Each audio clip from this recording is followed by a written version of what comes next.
Hai orang-orang yang beriman, jadikanlah sabar dan sholat sebagai penolongmu. Sesungguhnya Allah beserta orang-orang yang sabar. Quran Surat Al-Baqarah ayat 153.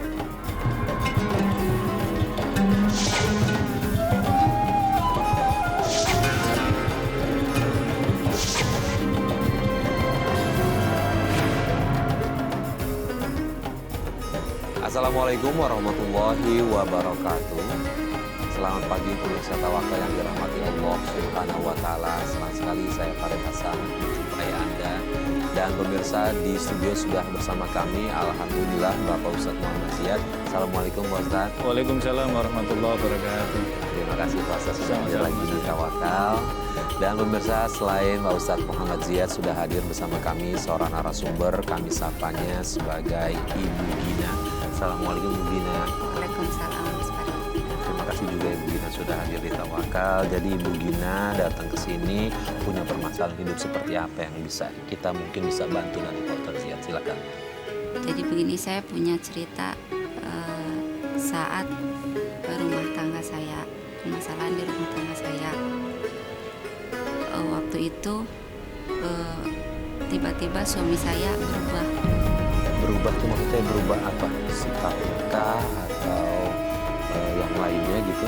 Jadi karena kebetulan kami belum dikaruniai anak, suami memang pengen banget punya anak, termasuk saya ingin punya anak.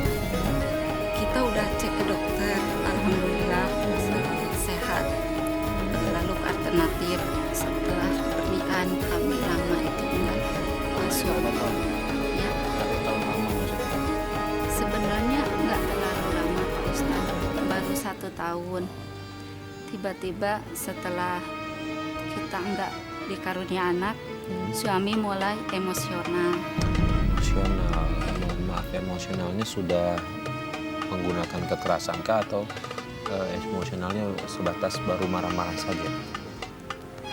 Awalnya begitu, tapi lama-kelamaan dia mulai berani mukul saya. Pak Ustadz, mungkin apa yang menimpa Ibu Gina juga banyak kasus lain di luar, begitu mendambakannya rumah tangga, kehadiran seorang anak, tapi Allah belum menitipkan nih Pak Ustadz. Gimana harus menyikapinya? Ya, kasus Mbak Gina ini kalau kita lihat dalam perjalanan orang-orang yang berumah tangga sehingga masih sangat pendek, baru 1 tahun kan. Ada kalau kita baca ada tokoh nasional kita, orangnya sangat agamis sekali, itu 12 tahun baru dikarunia. Jadi waktu itu beliau kuliah di Amerika, jadi selama masa 10 tahun itu luar biasa ada kegundaan yang mendalam, tapi dia tidak pernah putus asa melakukan ikhtiar. Sampailah di dalam biografi beliau di sebuah buku itu menyebutkan hingga sampai umroh itu beberapa kali, kemudian berdoa di depan Multazam depan Ka'bah itu dengan penuh keterseduhan yang luar biasa. Dan ternyata sepulang dari sana 6 bulan kemudian ada kabar baik dan kemudian tes di rumah sakit ternyata positif. Artinya ini jaraknya sudah 12 tahun. Jadi kalau kasus Mbak Gina tadi baru 1 tahun, tentu ini juga menjadi pelajaran kepada para suami bahwa urusan apa itu dikaruniai anak atau tidak itu semata-mata dalam menyangkut qada dan takdir Tuhan. Jadi ketika itu kemudian kita menyalahkan istri kita atau sebaliknya misalkan seorang istri menyalahkan suami mungkin gak subur dan seterusnya, maka itu sudah menyangkut takdir Tuhan. Disinilah pentingnya kesabaran dan berikhtiar seraya memohon kepada Allah, mudah-mudahan Allah memberikan kepercayaan untuk menitipkan amanahnya berupa karena anak ini. Jadi kasus Mbak Gina ini tidak selayaknya seorang suami dan tidak hanya suaminya Mbak Gina atau suami siapapun, para pemirsa sekalian, kita tidak bisa kemudian memvonis menyalahkan posisi istri kita, apalagi mohon maaf sudah melakukan tindakan kekerasan kepada istri, yaitu kemudian emosionalnya meningkat hanya karena itu. Apalagi ini baru 1 tahun, tentu ini masih usia yang sangat pendek. Dan Allah, kalau kita berikhtiar, insya Allah Allah juga akan memberikan titipannya dan tentu kita diminta untuk bersabar. Iya. Bagaimana waktu yang mukul itu kejadiannya kapan? Waktu itu saya kan kerja, saya sering pulang malam karena ada meeting. Tapi sebelumnya saya selalu izin kalau mau ada meeting, saya selalu telepon kalau saya ada meeting. Jadi Tapi Di ujung ya, telepon itu dia mengizinkan. iya. Tapi setiap saya datang telat, dia selalu marah-marah dan mukul saya. Alasannya saya alasan aja gitu pulang malam.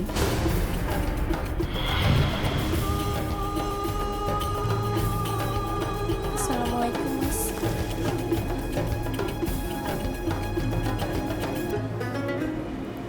Dari mana aja kamu? Hah? Aku habis pulang kerja, Mas. Kok jam segini baru pulang? Hah? Ngapain aja? Iya, tadi kan aku udah izin sama kamu bakalan pulang telat. Karena aku ada meeting, Mas. Lo ngomong perhatiin gua. Hah? Gua paling nggak suka kalau lo pulang malam kayak gini. Hah? Sebenarnya kerja apaan sih lo? Iya, aku kan udah izin sama kamu, Mas. Kalau aku tuh ada meeting. Oh, udah berani ngelawan lo ya? Hah?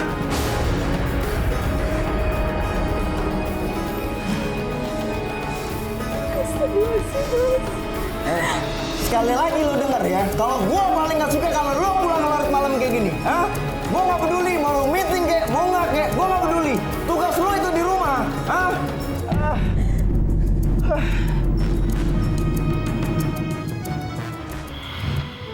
Nah, Mbak Gina sendiri kerjanya apa?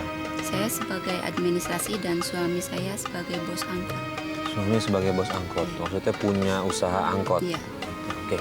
Nah, waktu dia marah, dia yang masih keingetan sama Mbak Gina, dia ngomong apa nih pada saat Mbak Gina pulang telat? Padahal sudah izin kan ya? Iya. Dia ya selalu ujung-ujungnya masalah tidak punya anak.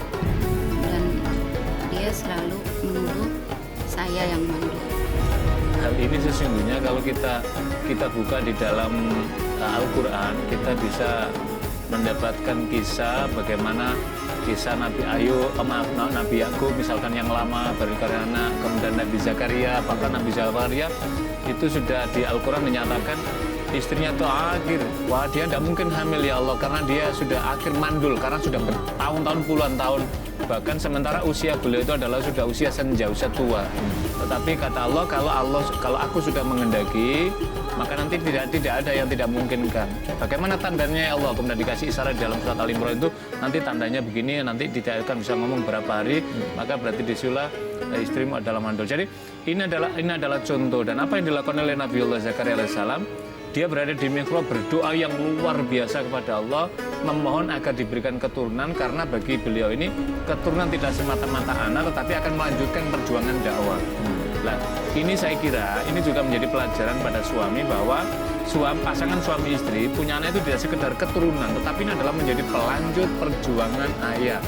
Kalau orang ayah misalnya seorang berbisnis, maka pelanjut bisnisnya tentu bisnis yang dituntun dalam agama yang ada nilai manfaatnya.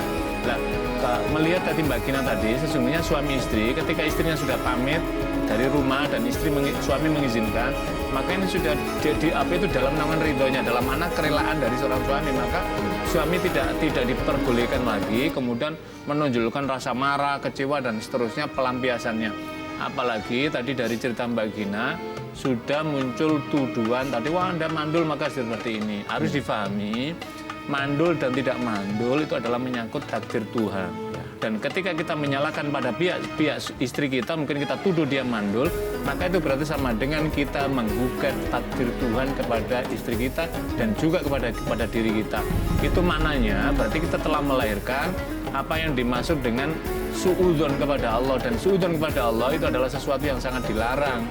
Yang harus ditambahkan adalah kita harus memiliki sikap husnudzon kepada Allah. Justru dalam posisi yang semacam ini, seorang suami harus membesarkan hati pada istri supaya istrinya memiliki semangat, tidak berputus asa.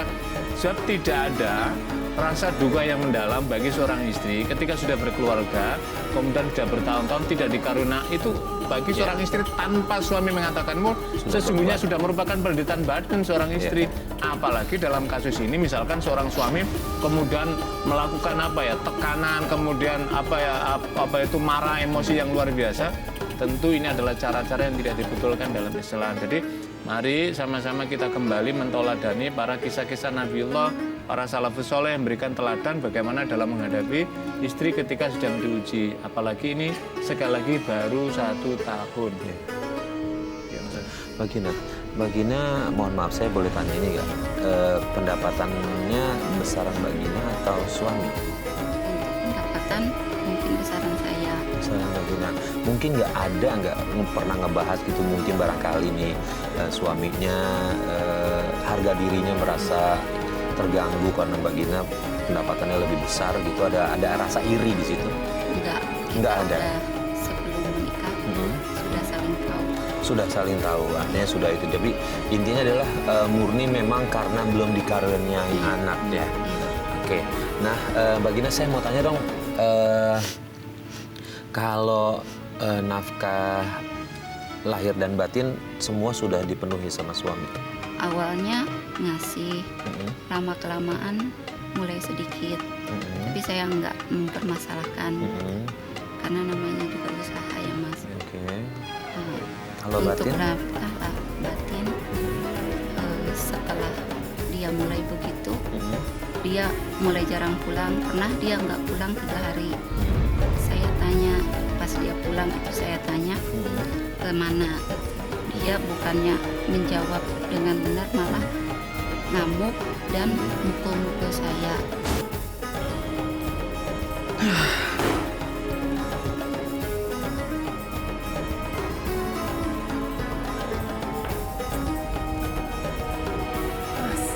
Mas kamu habis dari mana aja? Mas jawab dong pertanyaan aku. Kamu tuh habis dari mana? 3 hari kamu nggak ada kabar, terus kamu juga nggak bisa dihubungin, Mas. Risik lu, tau nggak? Hah? Terserah gua mau kemana juga, bukan urusan lu. Ih, cuman aku khawatir sama kamu. Aku takut kamu tuh kenapa-napa di luar sana. Lo mau tahu kenapa gue pergi? Hah? Gue ini stres di rumah. Apalagi kalau harus mikir kalau lu nggak hamil juga. Lu itu mandul. Hah? Ngerti lu? Jadi kamu nuduh kalau aku mandul? Kenapa? Hah? Emang bener kan? Kalau lu itu mandul. Mas, tega ya kamu. Kita berdua itu udah cek ke dokter. Dan kata dokter kita berdua sehat-sehat aja. Jadi kalau seandainya kamu nuduh aku mandul, aku juga bisa dong nuduh kamu mandul juga. Hah? Lu denger ya? Gue dibosan di rumah setiap kali ketemu lu. Hah? Apalagi harus mikir kalau lu nggak bisa hamil juga. Lu itu mandul. Hah? Ngerti lu?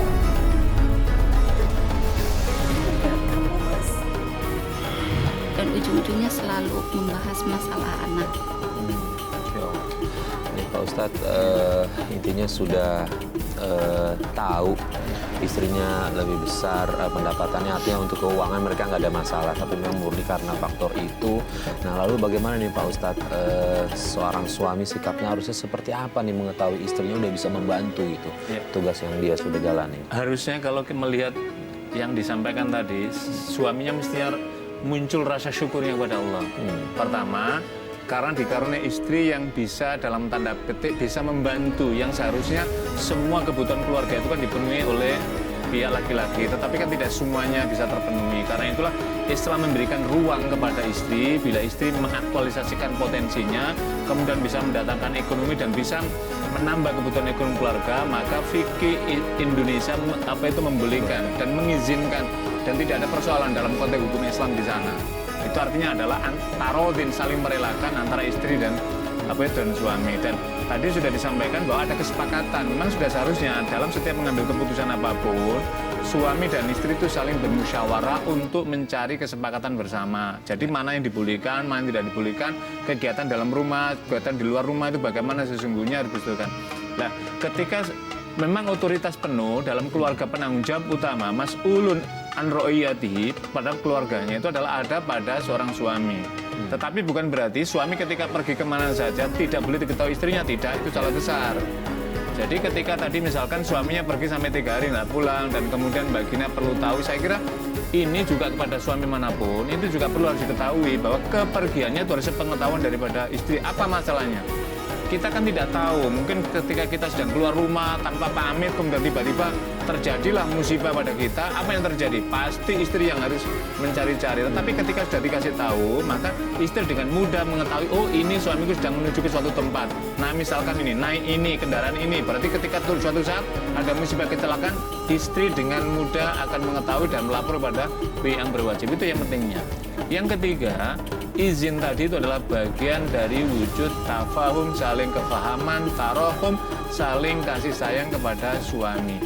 Lah ibaratnya begini Mas Farid, jadi tanda-tanda suami untuk mencintai istri itu apa? Kalau dalam wujud sekarang adalah suami ada kerinduan akan istrinya, istri ada kerinduan kepada suaminya. Wujud kerinduan itu apa? Saling menanyakan kabar, saling berikan informasi. Itu adalah tanda-tanda sederhana yang ditunjukkan lah. Kalau kita lihat bagaimana teladan Rasulullah SAW luar biasa.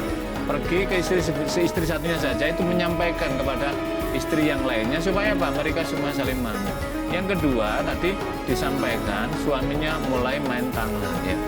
Para pemirsa sekalian, Rasulullah SAW di penghujung wafatnya ada 3 pesan yang disampaikan kepada para sahabat waktu itu yang membersamai Rasulullah SAW ketika menjelang sakaratul maut. Apa yang dilakukan oleh Rasulullah? Rasulullah di antara 3 pesan itu, salah satu yang disebut itu adalah an-nisa. Wanita-wanita, jaga amanah yang terkait dengan wanita. Apa maknanya?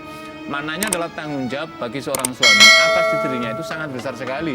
Karena itu tidak diperkenankan dan diperbolehkan melakukan pemukulan.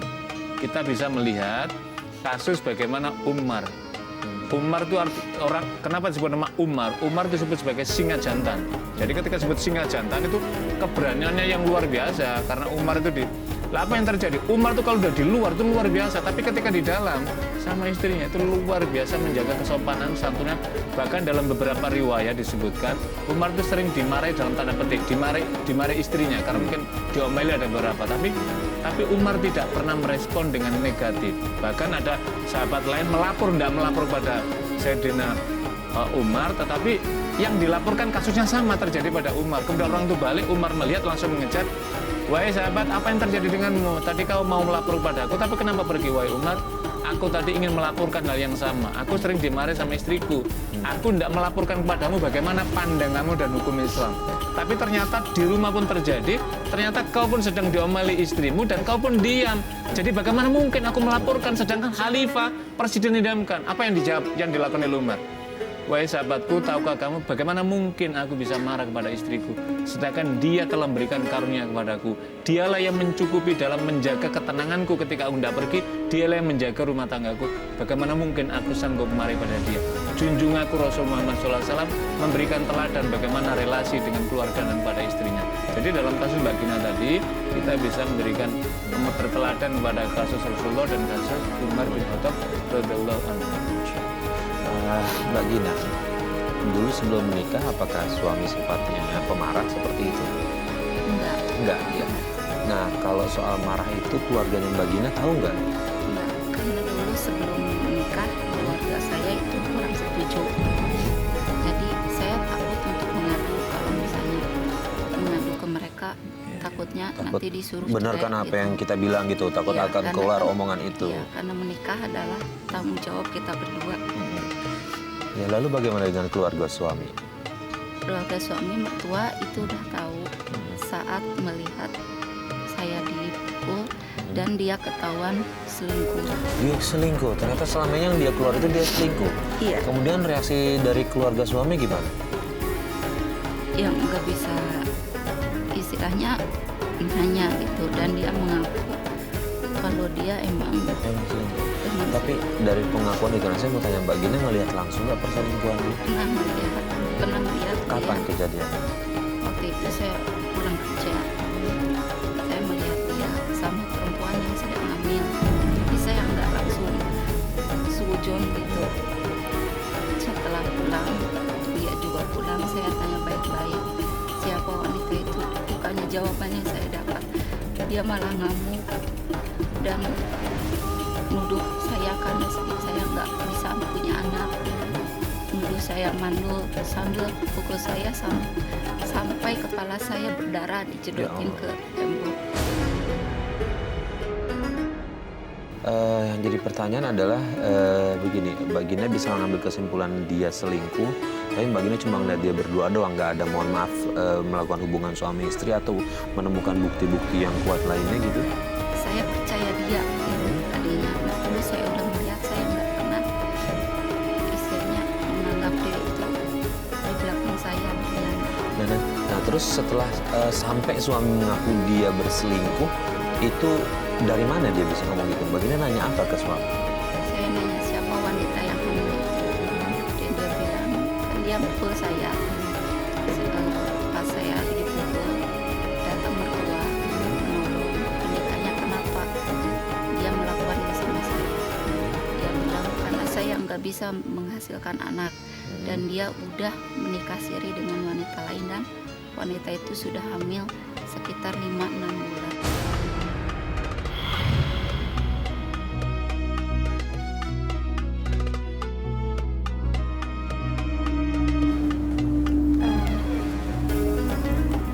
Mas, aku mau tanya deh sama kamu. Mau nanya apaan? Aku mau tanya, cewek yang hamil itu siapa ya yang tadi kamu bantuin? Kebanyakan nanya lu, berisik. Mas jawab mas pertanyaan aku. Jadi lu beneran mau tahu? Hah? Iya aku udah mau tahu lah. Dia itu istri siri gua. Kenapa? Jadi kamu udah nikah lagi mas, diem-diem. Mas kamu tuh beneran tega ya. Mas kamu tuh beneran tega kan sama aku mas.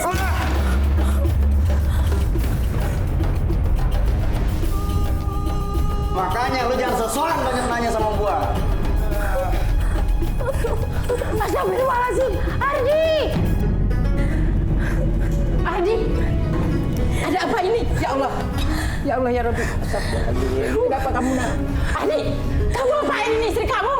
Bu, aku udah nikah lagi. Lagian saya suruh dia nggak bisa punya anak. Sekarang terbukti kan, bukan aku yang mandul, tapi dia yang mandul. Tapi kamu nggak boleh begitu. Ini istri kamu, bukan orang lain. Bu, ibu juga mau marah. Bu, aku ini stres nggak bisa punya anak.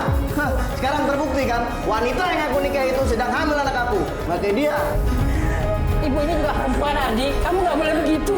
Bu, udah bohong ya, Mas Ardi. Mungkin emang aku yang nggak bisa kasih anak, Bu. Tapi kenapa Bu yang penting Mas Ardi bahagia punya anak, Bu. Ah, udahlah, pusing. Yang ditemuin di rumah itu adalah sebenarnya istri sirinya yang dinikahi itu.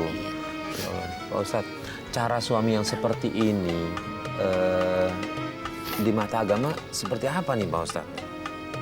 Yang pertama saya ini menjelaskan begini Mas Farid ya. Iya. Memukul istri tanpa ada alasan pelanggaran agama atas yang dilakukan oleh istri, misalkan maksiat atau mungkar, itu tidak dibenarkan, tidak dibolehkan dan dilarang dalam agama. Maka ada kasus di dalam Al-Quran itu ketika ada istri-istrimu yang bermaksiat kepada Allah dan maksiat kepadamu. Maka Al-Quran menyatakan apa? Itu namanya wanita-wanita nusyuz. Maka Al-Quran mengatakan apa? Fadribuhunna, pukullah dia. Tetapi di tafsir dijelaskan mukul dalam makna mukul yang tidak bermakna menyakiti atau melukai. Itu sekedar memukul untuk membuat dia terdidik pada dia. Dan kalau ini tidak bisa, baru wasarihu nasarokan jamilah. Pisahkan dia, artinya ceraikan dia, tapi cerai dengan cara yang baik, tidak boleh melakukan ini. Lah ini Mbak Gina tidak ada unsur satu pun yang terpenuhi dari aspek itu. Maka suami-suami yang melakukan tindakan seperti yang dilakukan misalkan kasus Mbak Gina ini, tentu ini adalah tindakan yang tidak dibenarkan oleh agama dan sangat dimurkai dalam agama. Yang kedua, yang dilakukan oleh suaminya tadi dengan cara terus-terusan menjadikan alibi bahwa praktek perlakuan dia itu karena disebabkan misalkan Mbak Gina nggak punya keturunan. Sekali lagi jangan bermain dengan takdir Tuhan. Ini adalah wilayah kudro Allah, wilayah takdir Tuhan. Ketika kita menuduhkan perempuan-perempuan semacam ini, istri-istri misalkan, kemudian dengan alasan Anda tidak punya anak, kemudian suami semaunya, maka Anda akan berhadapan dengan urusan Tuhan. Itu harus hati-hati. Akan banyak cara, kasus-kasus yang serupa semacam ini. Jadi tidak bisa dibedulkan alasan ini. Tapi kalau misalkan istrinya ini sakit, kemudian tidak ada ruang untuk melakukan, mohon maaf, misalkan pelayan kebutuhan batinnya sehingga tidak ada ruang untuk berketurunan, itu masih bisa dibetulkan dalam agama. Tetapi kasus ini sehat walafiat hanya karena ini, apalagi baru 1 tahun sekali lagi, ini belum lama. Kasus-kasus ambiya Allah, para soleh, tokoh-tokoh banyak semacam ini. Yang ketiga, yang dilakukan oleh suami Mbak Gina tadi, misalkan nikah siri kemudian tiba-tiba membawa istri pulang kemudian diketahui mohon maaf hamil misalkan, tentu ini adalah bukan cara yang baik. Cara yang baik memang tidak ada satu naskah teks pun yang mengharuskan, saya ulangi, tidak ada satu naskah pun yang mengharuskan seorang suami ketika menikah harus izin kepada istri, tidak ada kalau kita lihat seperti itu. Tetapi etiknya tentu misalkan pada Nabi SAW itu memberitahu, menyampaikan kepada istri yang lain itu supaya diketahui, sehingga ketika terjadi kasus tadi itu Mbak Gina tidak suudzon kepada suaminya, dan juga wanita tadi ketika dengan bertemu dengan Mbak Gina juga tidak melahirkan persoalan baru. Tetapi yang terjadi kasus-kasus semacam ini bermunculan. Karena itulah misalkan kalau di hukum negara, kompilasi hukum negara menjelaskan kalau ini menyangkut misalkan PNS atau aparatur sipil negara memang diharuskan harus izin pada istri yang pertama tadi. Karena apa? Ada konsekuensi hukum yang lainnya, maka diharuskan. Tetapi secara umum misalkan masyarakat sipil yang lain tidak ada, itu bukan berarti secara serampangan bisa melakukannya. Karena di dalam Al-Quran banyak ayat yang menjelaskan ketika menyangkut masalah poligami. Sekali lagi, poligami itu tidak mudah dan seenaknya kemudian dilakukan, syaratnya sangat berat sekali. Jadi kasus Mbak Gina tadi sudah benar tadi ketika ada misalkan keluarga dari suami istrinya, maaf dari suaminya menyampaikan tadi itu sudah benar, paling tidak itulah bagian dari cara keluarga supaya bisa memberikan pengarahan, bisa membangun keluarga yang baik. Mbak Gina setelah tahu dia menikah lagi sempat cari tahu nggak sih siapa wanita itu? Iya, wanita itu perempuan malam. Nah, setelah Mbak Gina tahu, lalu bagaimana keadaan rumah tangga Mbak Gina? Saya nggak masalah di madu. Saya nggak minta cerai, nggak apa-apa di madu. Apalagi istrinya itu sedang hamil. Setidaknya saya punya anak juga meskipun dari dia gitu. Tapi istri sirinya itu jahat sama saya. Jahatnya seperti apa Mbak Gina? Dia suka menghasut saya ke suami saya, dan akhirnya suami saya menceraikan saya. Menceraikan? Ya, tapi sebelumnya mohon maaf, tinggal seatap atau beda rumah? Iya, satu rumah. Tinggal satu atap? Saya yang minta. Ya. Ini Pak Ustadz sudah hadir ke dalam kehidupan rumah tangganya Mbak Gina, tapi istri-istrinya ini justru mengambil alih nih dalam tanda kutip rumah tangga itu Pak Ustadz. Jadi para pemirsa sekalian, ini Mbak Gina ini sosok wanita yang luar biasa, seorang penyabar menghadapi kasus yang menimpa pada suaminya. Dan ketika ternyata suaminya menempuh tadi itu menikah siri, kemudian membawa istrinya pulang, hidup dalam satu rumah lagi, satu rumah Mbak ya, satu rumah di situ hanya beda kamar tarlah gitu, dan ternyata justru mengambil alih tadi, taruhlah misalkan mengambil alih urusan dominasi di rumah tangga tadi. Tentu inilah saya kira Mas Warid, kenapa orang berpoligami itu ada salah satunya adalah etiknya itu memberitahu tadi. Kalau hukum negara itu ada kewajiban, kalau sekali lagi hukum negara, kompilasi hukum negara Indonesia menjelaskan harus izin pada istri yang pertama. Itu tujuannya tadi itu supaya mereka saling tahu, saling mengetahui, saling memahami dan tidak memicu konflik. Dan memang sangat dianjurkan supaya tidak dalam satu rumah, kecuali ini sudah dalam naungan religiositas, keagamaan yang sangat kuat, masing-masing punya pemahaman agama yang baik sehingga tidak memunculkan hal lain, dan ternyata kan tadi muncul tadi. Kemudian menimbulkan kasus baru, memunculkan kasus baru lagi, aduannya dari siri tadi diterima mentah-mentah oleh suaminya, dan kemudian akhirnya suaminya melakukan tindakan yang melampaui, kemudian akhirnya menceraikan Mbak Gina, yang padahal Mbak Gina tidak ada satupun alasan yang mendasari kemudian untuk diceraikan. Iya. Nah Mbak Gina setelah bercerai, Mbak Gina tinggal sama orang tua atau ngontrak sendiri atau beli rumah sendiri? Enggak, saya nggak ngontrak. Ngontrak. Karena saya malu sama keluarga dan belum bisa menentukan rasa saya. Nah setelah bercerai masih ada kontak-kontakan sama suami? Sebelumnya enggak, tapi lama-kelamaan mungkin wanita itu udah lahiran ya. Tiba-tiba suami itu, mantan suami, menghubungi saya dan minta balikan. Minta rujuk gitu ya? Terus alasannya apa dia tiba-tiba minta rujuk? Menurut dia wanita itu hamil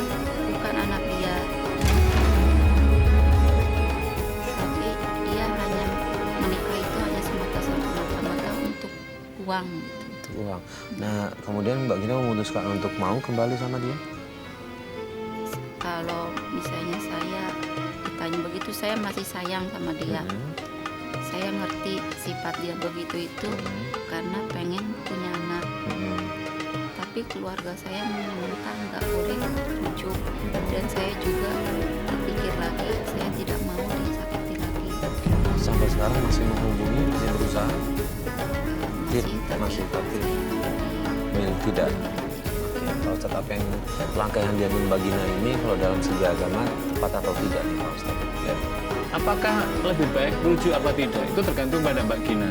Kalau misalkan Mbak Gina masih ada kasih sayang, ingin kembali, mudah-mudahan ada harapan baru, tentu agama beri ruang, itu namanya talak rujuk tadi itu, yang ada kemungkinan untuk balik lagi.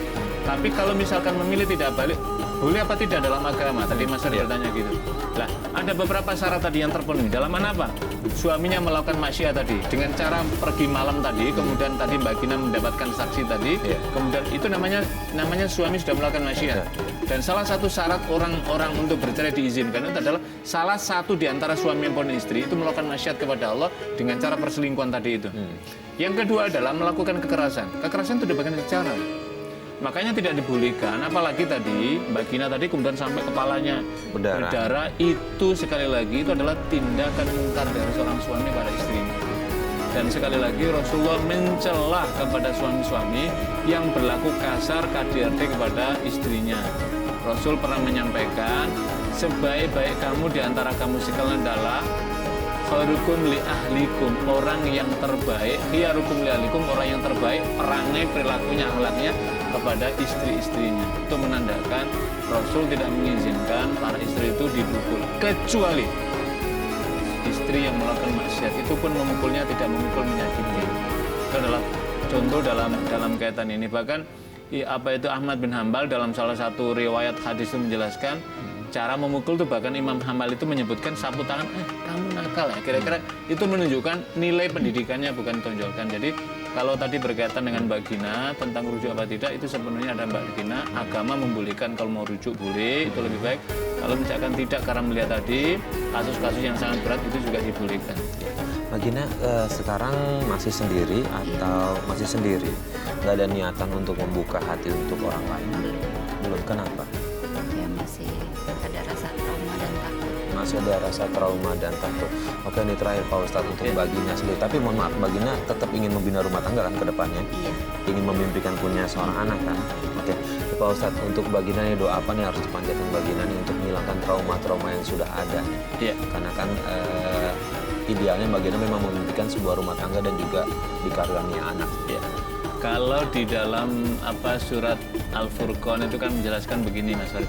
Salah satu doa itu kan Rabbana hablana min azwajina wa dzurriyyatina qurrata a'yun. Ini tentu kalau kita lihat domirnya ini karuniakanlah pada kami istri-istri, tentu tidak hanya istri-istri, bagi seorang istri juga ya Allah karuniakan aku suami dan anak-anak keturunan, kan begitu.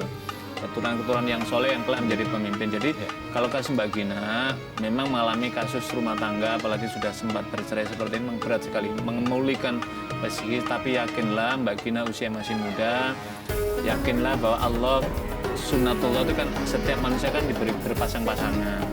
Dan Mbak Gina harus mempunyai keyakinan bahwa salah satu di antara sunnah Rasul itu berkeluarga. Yakinlah masih banyak Allah memberikan jodoh-jodoh yang untuk Mbak Gina, maka yakin dan bertawakallah kepada Allah selain berdoa kepada Allah. Dan memang tidak ada doa secara khusus, tapi yang doa yang banyak dianjurkan, misalkan Robbi Auzina nashkur ni'mataka amtalai wala walidah, itu juga dalam makna untuk memohon seperti itu. Dan baca ayat-ayat Al-Quran itu adalah bagian dari memohon, mudah-mudahan Allah berikan. Dan doa sekemampuan menurut bahasa Mbak Gina, mudah-mudahan Allah berikan calon pendamping yang soleh, yang solihah. Di dalam Al-Quran dijelaskan wal qanitina wal qanitat, orang laki-laki baik berpasangan dengan perempuan baik. Jadi berpatokan seperti itu. Yang ketiga, berhusnudzon kepada Allah, yakinlah bahwa Allah akan memberikan yang terbaik untuk Mbak Gina. Jadi menanti pada saatnya yang indah, mungkin Allah belum berikan. Ini adalah bagian dari tahap awal, DP-nya lah kira-kira memberikan pelajaran Mbak Gina. Yang keempat, tadi ada pelajaran Mas Farid untuk kita semuanya. Mbak Gina tadi menikah kan tanpa seizin tanpa orang tua. Ini juga memberikan pelajaran. Restu orang tua. Sebaiknya dalam pernikahan itu tidak hanya menikahkan dua pasangan suami istri, tapi juga mengawinkan dua keluarga besar. Jadi ada apa-apa mesti harus diizin kepada orang tua supaya ketika terjadi seperti ini orang tua akan memberikan proteksi. Saya kira itu Mas. Baik.